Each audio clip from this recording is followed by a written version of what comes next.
control. I mean. So Sheikh, let's get into the issue of rujula first and foremost.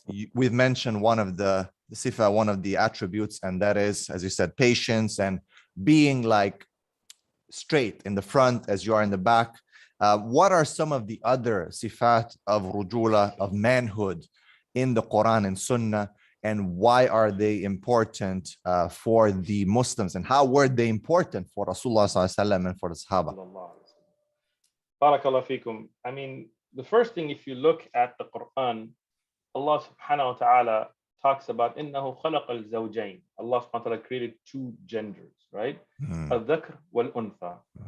Here, if you take this ayah, everybody who is male can be considered a dhakr, right? And every female is untha here.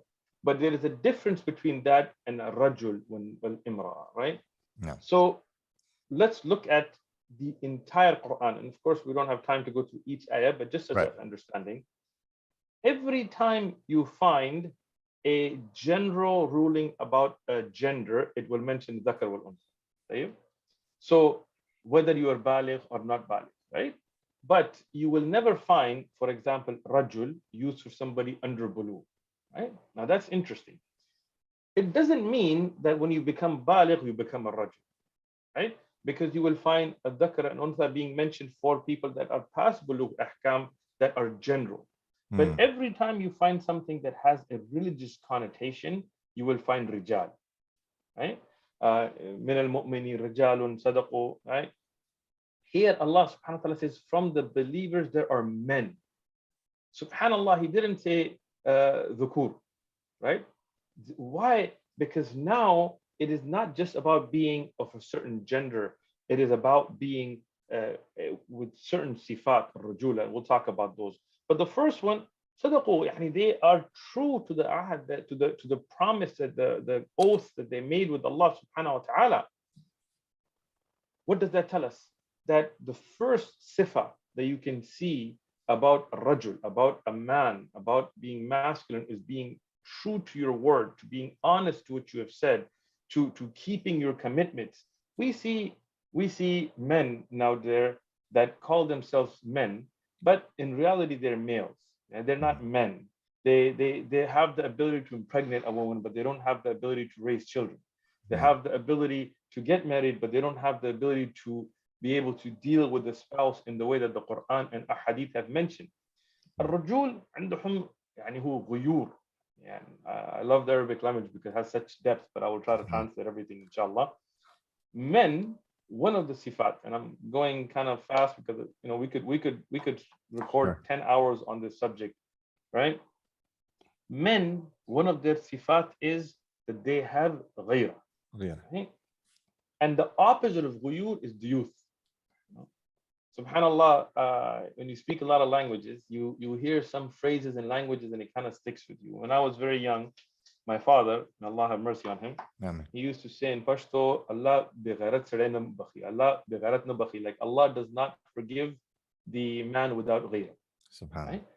And when I started to study Sharia and things, I used to think back at this day, and in my village, in the Pashtun culture, we hear this all the time, that if you don't have ghayra, Allah will not forgive you. And I thought, man, these guys are just making this stuff up. Like, this is not in Quran, hadith. But when I started studying, I read the hadith about the three that Allah subhanahu wa ta'ala will not look at them on the day of judgment. And this is a sahih hadith.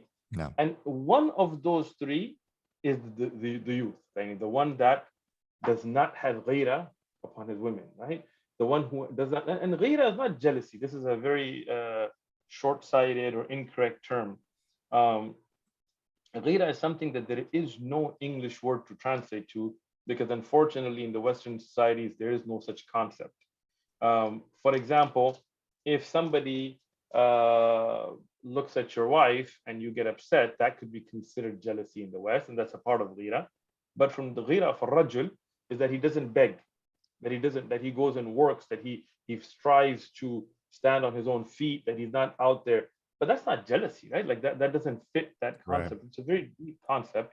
But the part of it is where he is honorable enough that he is not just concerned about himself, he is concerned about the women in his household. He's worried about his wife, his mom, his sister, his daughter.